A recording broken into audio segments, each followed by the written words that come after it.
All right, we'll call the meeting of the Critical Area Commissioner of Chesapeake and Atlantic Bays to order. First of all, I got a little housekeeping item here, which just went off my computer. And the Critical Area Commission is holding this meeting virtually. This meeting is being held using Microsoft Teams and will be streamed live to the public. The public will be able to view the meeting from the Commission's website. Minutes of the meeting will be provided on our website.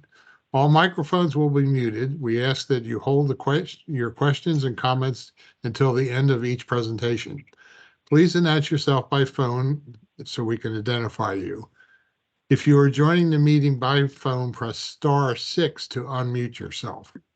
The public was invited to submit comments on any agenda item 24 hours prior to the meeting. Those comments, if received, will be read by the executive director at the appropriate time. Kate, do we want to call roll or do we just want to? I will call roll to Okay. record who's on, since we have a few people joining us by phone.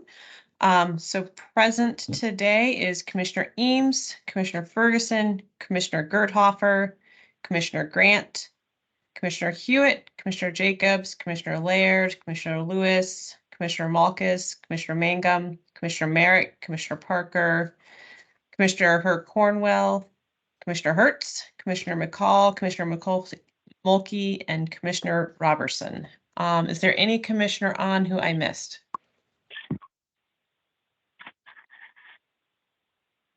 I think we got everyone. And that gives us a quorum. You mentioned Commissioner Gerthofer? Gerthofer, yes. Gerthofer. That's from Ocean City? Yes. Janelle. Have you met Janelle? Yes. You're Janelle, one up on me. I was going to ask Janelle if she'd like to say a few words about the beautiful town of Ocean City and herself, and as sort of like a short welcome to the rest of the commission. And if not, Janelle, we'd like to at least, is she a vigil here or? I am. Thank you. I'm Janelle Gerthofer. There we are. Been with Worcester County for the last 9.5 years with their critical area program. So jumping into the town of Ocean City, we're working with obviously a lot of redevelopment and a lot more urban setting. So I think it's going to be fun. I hope so. I'm glad to have you. Thank you. Okay, I assume you all received the minutes and had a chance to read them. Is there any corrections to the minutes? I'll entertain a motion to approve the minutes then. Motion to approve the minutes. From Sandy Hertz, is there a second? Second from Jeff Ferguson. Okay. All those in favor, if you unmute yourself and say aye. Aye. Hi. And I don't assume there's any opposed since nobody had any corrections. And there's any abstentions? Seeing none, the minutes are approved as read. This should be a fairly short meeting. We only have three things. And first we'll go to Lisa Herger, who's going to get our final regulations to amend the growth allocation provisions and shore erosion control provisions of the code. This is our last step, right, Lisa? That is correct. You got to get close to that microphone. Better? Not much. Not sure how to make it better. Well, okay. Good afternoon, everyone. This is Lisa Herger. I'm the regulations coordinator for the commission. Lisa? Yes? Lisa, I'm sorry to interrupt. Chairman Deegan, if we could just announce the quick change of the agenda before we get started, which is that Talbot County has withdrawn the text amendment for country clubs in the RCA. Okay, I was going to do that when we got there, but that's okay. It's done then. Thank you. Thank you. Go ahead, Lisa. Thank you. I am presenting today to the full commission this afternoon the growth allocation and shore erosion control regulations, which you all may recall you saw at your September 7th, 2022 meeting. And at that meeting, you all voted unanimously, I believe, to allow commission staff to publish those proposed regulations in the Maryland Register, which have subsequently happened. And so today, staff will be seeking your final approval for us to move forward with promulgation. So I'm going to do a fairly quick summary of those regulations since it's been a few months since I spoke to you about them. So just like all the other chapters of COMAR, over the past several years, we've been methodically going through these regulations to try and modernize, update, and delete outdated provisions since our regulations were first promulgated in the late 1980s. So it's been a while. So it's time to do that. So the main purpose of this draft was to update the shore erosion control chapter. And in doing that, we looked to our sister agency, the Maryland Department of the Environment, who have regulations regarding shore erosion control. And we're trying to make our regulations as consistent as possible with theirs. So one of the things we're doing, as you can see on this slide, we're going into the definitions regulation of our Title 27, and we're inserting for the first time the term shoreline stabilization measure. And you're going to see that on subsequent slides. We're also, while we're in the regulations, updating a term which is agricultural best management practice. So moving into Chapter 4, which currently is titled Shore Erosion Protection Works, and you'll notice at the top of the slide it's in brackets because it's proposed for repeal. We are changing the title, again to be consistent with the Maryland Department of the Environment's regulations, to Shoreline Stabilization Measures. And similarly, in the definition regulation that you'll see on this slide, we're repealing the word shore erosion protection works wherever it appears to make it consistent, again, with MDE's regulations. Also in Chapter 4, we are inserting for the first time an applicability section to make it clear to the users what this particular chapter is regulating. And then finally, the existing regulations in Chapter 4, which are Regulation 02 policies and Regulation 03 criteria, we're simply doing the redrafting, which is what you've heard me say many times before when we've been updating COMAR. We also went into Chapter 9, which is our Habitat Protection Areas chapter. And you'll see on this slide, we are simply repealing and inserting the terminology, the updated terminology. And then finally, in Regulation 01-3, which is our Buffer Management Plan regulation, we're also inserting a new sentence, but it doesn't impose a new requirement. It's simply clarifying that local approval of a shoreline stabilization measure is authorized by the Board of Public Works or the Department of the Environment. We're also finding places throughout subtitle 01, like the Renewable Energy Generating Systems, Chapter 14, where we're simply updating, again, the terminology.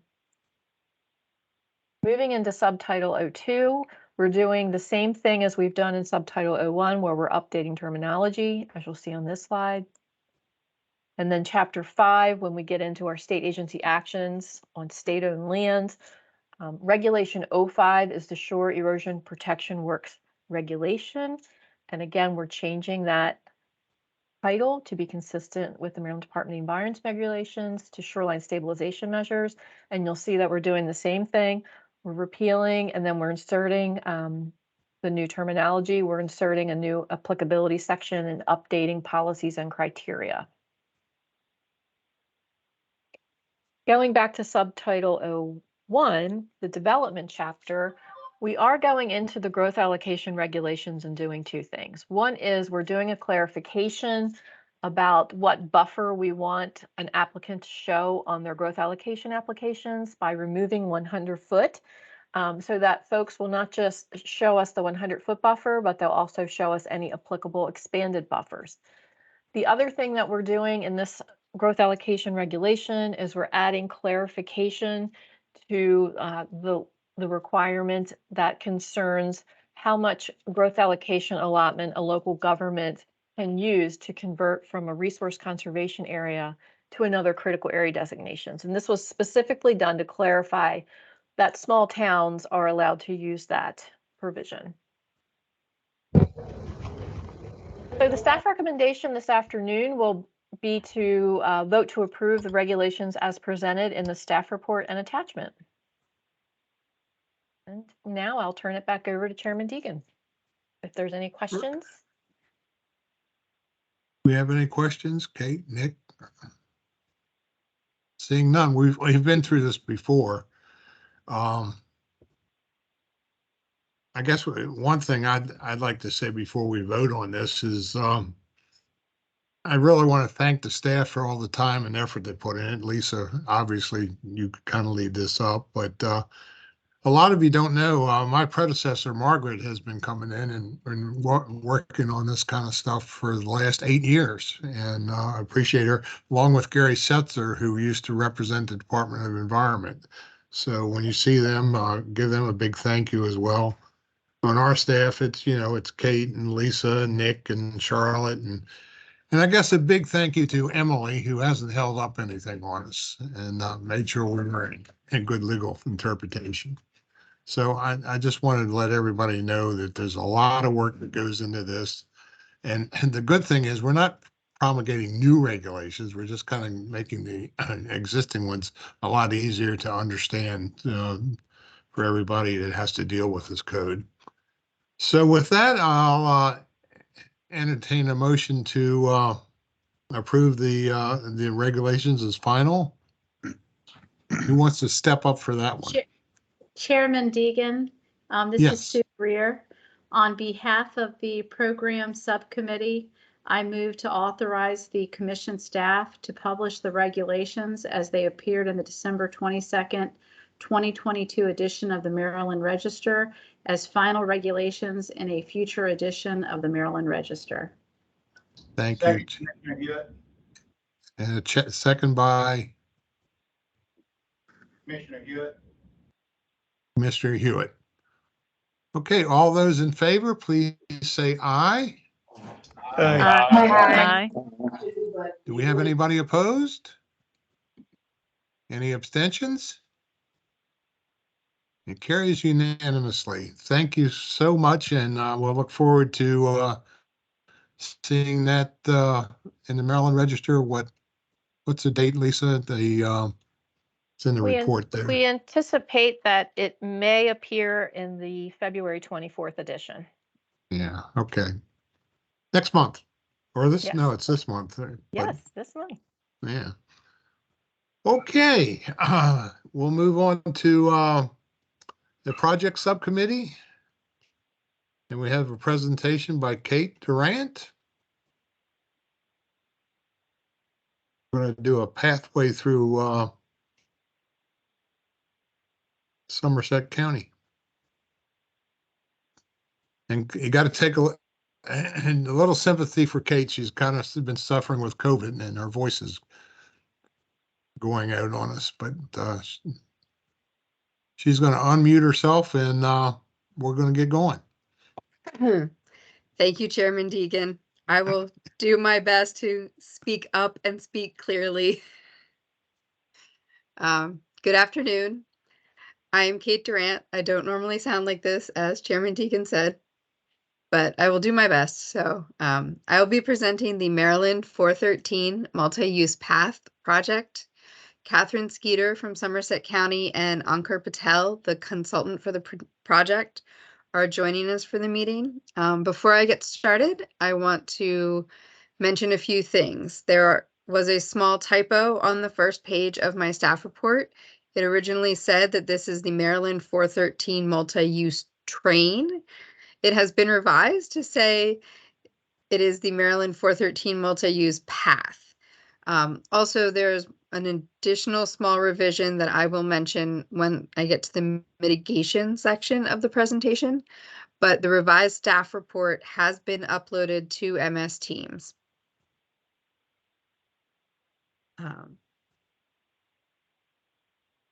There we go. So this project is located near Westover, which is south of Princess Anne in Somerset County. The path will be constructed on the bed of the historic Eastern Shore Railroad along the northbound side of Maryland 413 within the State Highway Administration, or SHA, right-of-way. A previous phase of this project was approved as locally consistent under COMAR. And here you can see the yellow line shows the section of path that they are proposing.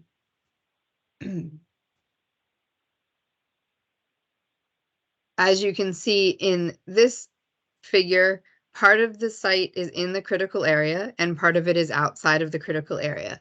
The critical area designation, shown here that I'm slowly circling, for the project is Resource Conservation Area, or RCA. This section of the 10-foot wide path, the entire section, I should say, is in 3.2 miles, but only about 1,000 linear feet is actually located in the critical area. So Somerset County is proposing to construct this phase of the multi-use path to complete the path that stretches from Crisfield to the south up to Westover. The limits of disturbance for this project are 18.96 acres, of which 3.3 acres are located in the critical area. The project will be constructed and maintained by Somerset County. However, SHA District 1 is funding the design and providing oversight with a federal transportation alternatives grant. On the figure on the left, the orange pin shows the approximate location of the additional mitigation, which I will get back to in a couple of slides. In terms of proposed impacts, the area here outlined in orange shows the approximate location of the path. It won't be that wide, by the way, but it's located within the critical area. As you can see, the big Anamessex River, which weaves through here, runs along a portion of the path within the critical area, and that is where the permanent impacts to the 100-foot buffer will occur. The proposed project includes clearing in the right-of-way, as well as regrading and paving the defunct railway bed with asphalt. Within the 100-foot buffer, approximately 28,187 square feet will be disturbed, and 14,314 square feet of tree canopy will be cleared. An additional 40,522 square feet of canopy will be cleared outside of the buffer, but within the critical area. There are no impacts to tidal wetlands, and the impacts to non-tidal wetlands have been reduced to less than 5,000 square feet.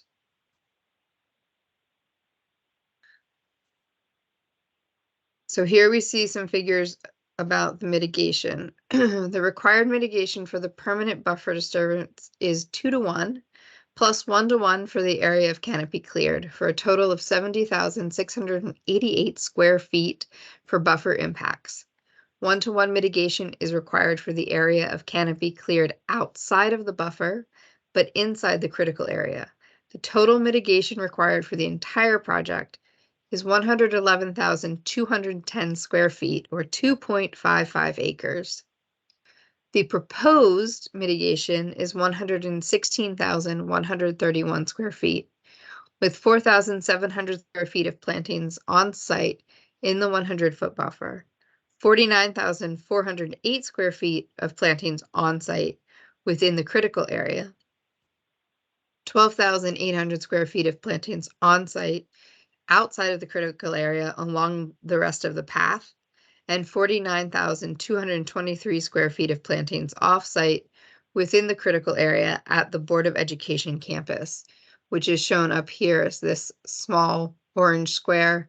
And then that Board of Education campus is also indicated by the orange pin in the figure on the left. So ideally, the mitigation for canopy cleared in the buffer would be planted in the buffer. However, there are limited opportunities to do so at this time. And as I previously mentioned at the beginning of this presentation, There is a revision to the following numbers for the on-site plantings. They are higher than what was originally in my staff report because we received an updated planting plan after my staff report was sent out. So the on-site plantings will include approximately 189 trees and 162 shrubs between the buffer plantings as well as the general critical area plantings. The off-site plantings at the Board of Education campus are adjacent to mitigation plantings from the previous phase of this multi-use path.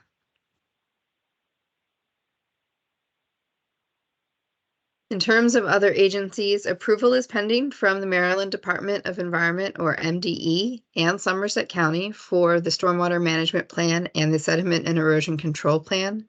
Approval is also pending from the United States Army Corps of Engineers for the statewide permit. A letter of authorization for the non-tidal wetland impacts is also pending from MDE. The Department of Natural Resources, Wildlife and Heritage Service determined that there is one rare species of plant located within the project area, but the species is locally abundant, so there are no recommendations for minimizing impacts to the plant. The Maryland Historical Trust determined that there are no historic properties affected by the project. Public notice was published in the Crisfield Somerset County Times on January 18th, 2023. 2 signs were posted for this project since the project stretches for 3.2 miles along Maryland 413. One sign is located at the northernmost portion of the project near the intersection of Maryland 413 and Maryland 13. The other sign is located at the southernmost portion of the project near the Big Anamessex River. I apologize for the blurriness of the photo. It got out of whack when I expanded it, but no comments have been received. Conditional approval is required for this project because it is development that is proposed by a local jurisdiction, in this case Somerset County, on state-owned land that does not meet the requirements of the Somerset County Critical Area Program due to proposed non-water dependent buffer impacts in the RCA. Other than the permanent impacts and canopy clearing in the 100-foot buffer, the proposed project conforms to the laws and regulations. This phase of the multi-use path is necessary so that it can connect to previous phases and provide a recreation need for citizens. Impacts are unavoidable because the path runs parallel to Maryland 413. 2-to-1 mitigation is proposed for the permanent disturbance to the buffer, and 1-to-1 mitigation is proposed for canopy cleared in the buffer. Plus, 1-to-1 mitigation is proposed for canopy cleared outside of the buffer within the critical area.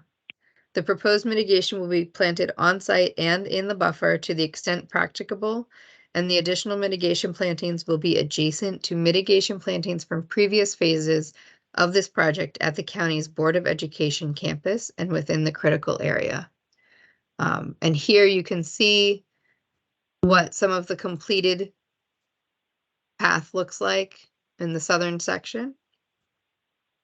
And on the next slide, there will be another photo of a completed section of the path as well. But with that, I will turn it back to Chairman Deacon. Thank you, Kate. Jim Lewis has a question. Okay, Commissioner Lewis, this is just a dumb question probably. Is there any such thing as a pervious material that would work there instead of paved asphalt? Is that an option? I would have to defer to the consultant and the county because I'm not sure. Yeah, I can answer that. I'm Ankur Patel with the consultant. So the issue with an impervious or a pervious surface, like a permeable pavement or some sort of permeable asphalt that will allow water to infiltrate, is we are proposing a lot of trees adjacent to it, and it's in some areas adjacent to existing forested areas. And in those types of areas where, you know, leaves are going to fall onto the path will quickly just become clogged, and the amount of maintenance required to keep it functioning correctly wouldn't be feasible. Thank you. Thank Do you, we have any- Ankur. Do we have any other questions? Seeing none, I'll recognize Sandy Hertz for a motion. Thank you, Chairman Deegan. On behalf of the project subcommittee, I move that the commission approve the Somerset County project to construct a 10-foot wide multi-use path along Maryland 413 from north of the Big Anamessex River to south of US 13. The path will be constructed on the bed of the historic Eastern Shore Railroad along the northbound side of Maryland 413 within the State Highway Administration's right-of-way. This project is required to come to the commission for approval under COMAR 27.02.06 because it is a county action on state-owned land that does not meet the requirements of the Somerset County Critical Area Program due to proposed non-water dependent buffer impacts. This motion to approve is based on the following considerations. Number one, with the exception of the impacts to the buffer, which will be mitigated, the proposed project is in compliance with this subtitle. Number two, the proposed project is the final phase of a multi-use path that stretches from Crisfield to Westover along a defunct railroad bed. The path will provide substantial benefits to public recreation in Somerset County while maintaining public safety. This motion is offered in accordance with the staff report and presentation and the following conditions. Number one, within 30 days of the date of commission approval, the applicant shall meet with commission staff to review the proposed planting plans at the Board of Education site to determine the most optimal location for habitat and water quality. Number two, within 60 days of the date of commission approval, all final plans and approvals, including the approved statewide general permit, the approved stormwater management plan, the approved sediment and erosion control plan, the final non-tidal wetlands letter of authorization, and a final buffer mitigation plan and planting plan shall be submitted to commission staff. And number three, within 60 days of the date of commission approval, a signed planting agreement form for the mitigation shall be submitted to commission staff for review and approval. Is that seconded by Commissioner Laird? It is, second by Commissioner Laird. Very good. Thank you. I assume you're ready to vote. All those in favor signify by saying aye. Aye. Any opposed? Any abstentions? Seeing none, it passes unanimously. Thank you very much. And Kate, get well. Thank you, Chairman Deegan. I'll see you next week.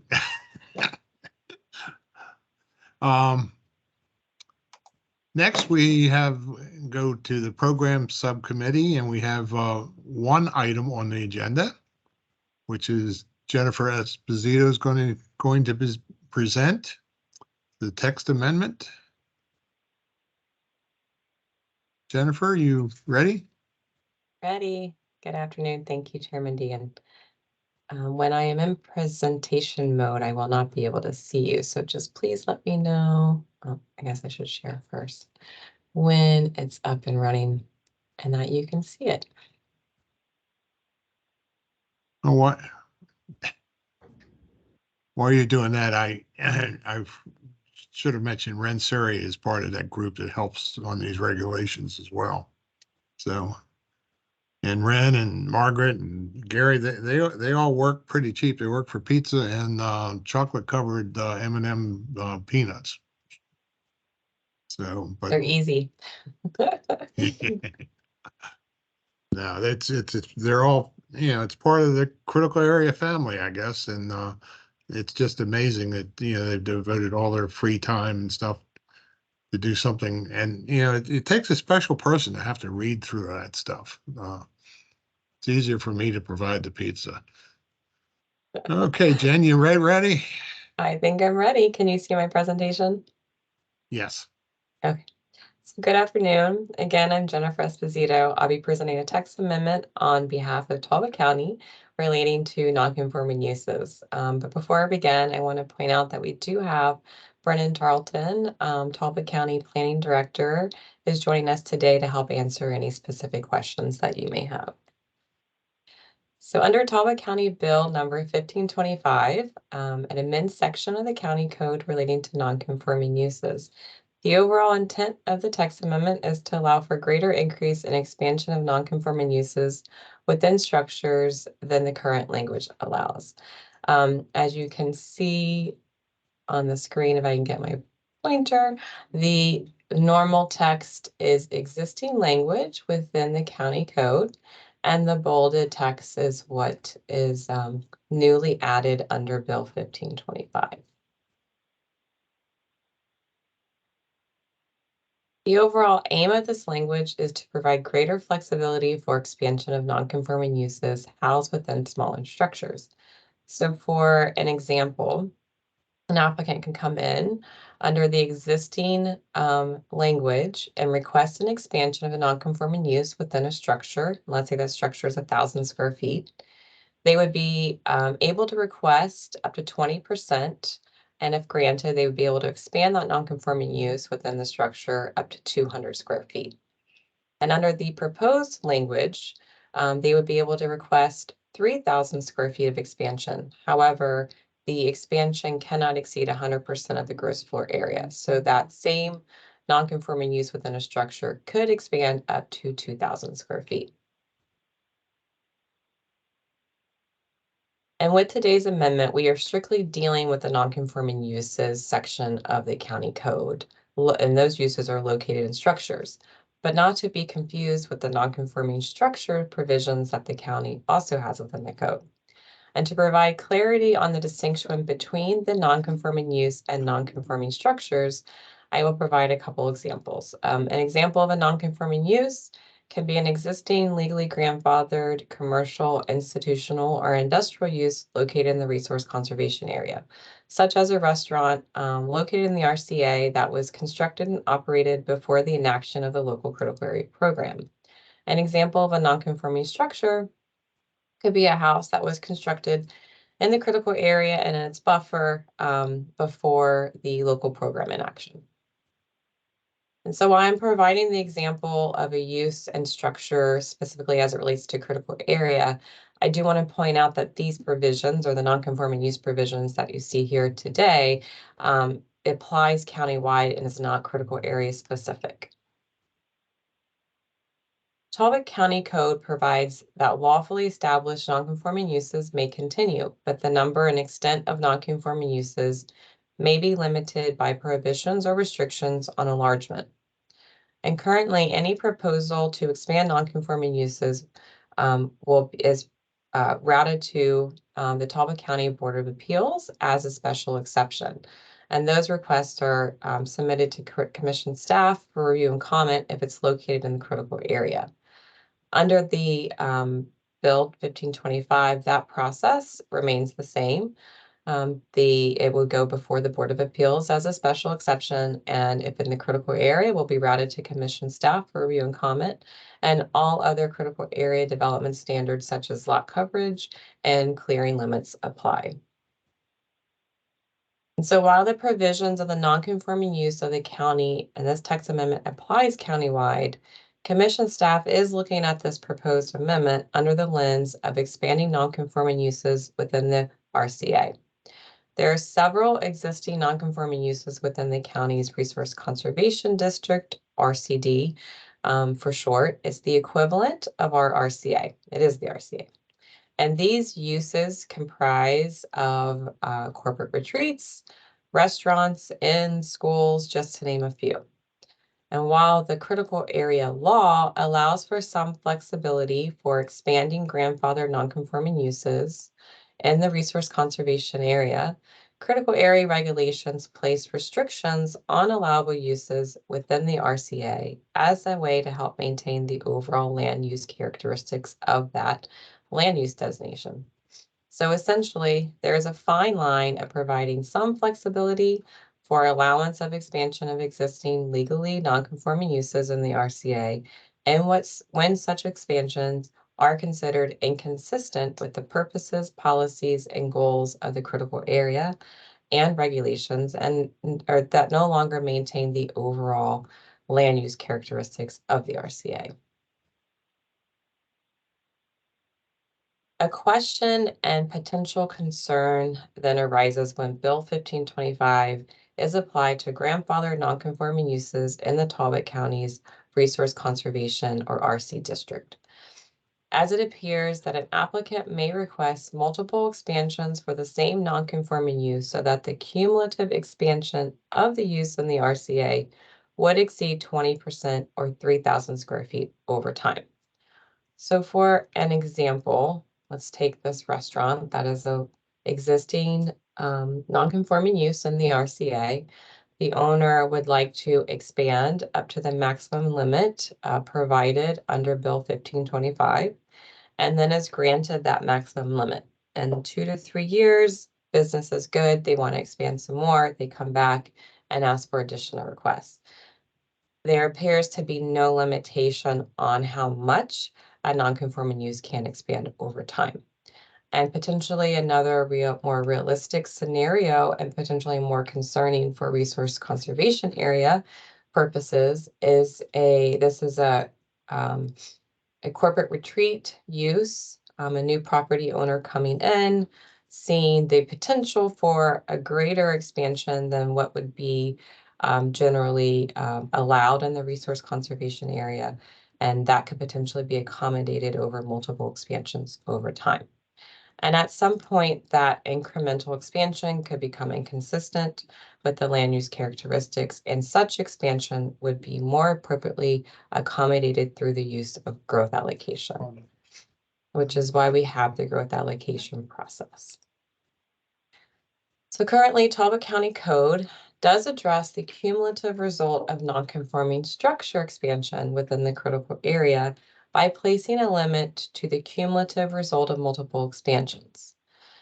That language is bolded and underlined here, and I'm pointing this out as an example to show that Talbot County contains existing provisions which place limits on the expansion of nonconforming structures in the critical area, in contrast to the proposed text amendment of nonconforming uses, which is before you today.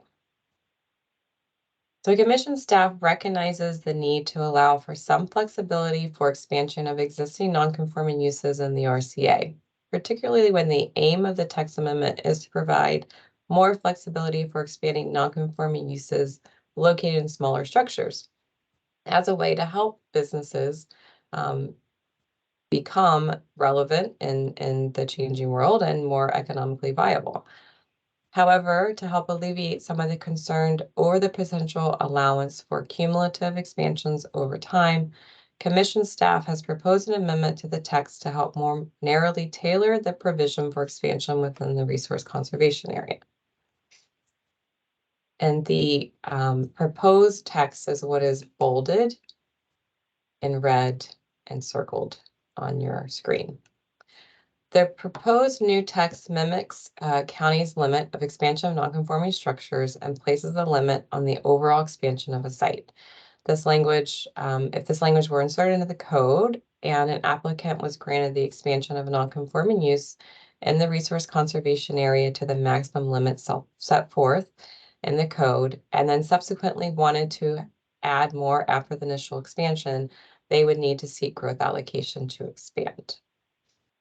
This language was submitted to the county, and in today's subcommittee meeting, a conversation the county indicated that they believe this language is consistent with how the code reads for nonconforming structures, and did not foresee any issues with adding this into their code. So with that, I will turn it back over to Chairman Deegan. Thank you. Do we have any questions for Jennifer? Seeing none, I'll recognize Sue Greer, the chairman of the subcommittee. Thank you, Mr. Chairman. The program subcommittee concurs with the chairman's determination that the zoning text amendment identified as Talbot County Bill number, and I apologize, I lost the number, 1525, which amends Talbot County Code section 190-48.3B be processed as a refinement to Talbot County's critical area program. Further, as the proposed changes are consistent with the purposes, policies, and goals of the critical area law and regulations, the program subcommittee recommends the chairman approve the zoning text amendment with the condition that the bill be amended as set forth in the staff report to add the language at the last sentence that says within the RC district, the cumulative result of multiple expansions must comply with this standard, and that the lot coverage limits for the entire site, period. Any request beyond this limit, comma, must seek growth allocation, period. Thank you very much. The chair will gladly accept that recommendation. And that'll be my final determination. With that, I thank you so much. We're doing real good. We just got two more things, a little old business. I don't have any. And any new business that come before us? I noticed Emily wasn't on here at all, Kate. Yes, that might have been an oversight. I forgot to check in with Emily. She's shaking her head no. Well, she's So got I a don't couple, think- we got a couple I don't think cases she has she's any working updates on. though. Okay. Yeah, no very good. updates. And I don't have any new business for the good of the order. Okay, then we can stand adjourned. What about next, the 1st of March? We had some items we were going to bring. Are we It's still likely planning? if you could, yes, if you could please continue to hold March 1st. We will be in touch later this month to confirm. But we do have a number of pending issues out there, so most likely there will be a meeting. Okay, I want to thank everybody for attending today. It worked pretty well. And look forward to seeing you on the 1st of March. We stand adjourned. Thank you very much. Chairman Deegan. Very good, thank you. Thank you. Chairman Deegan.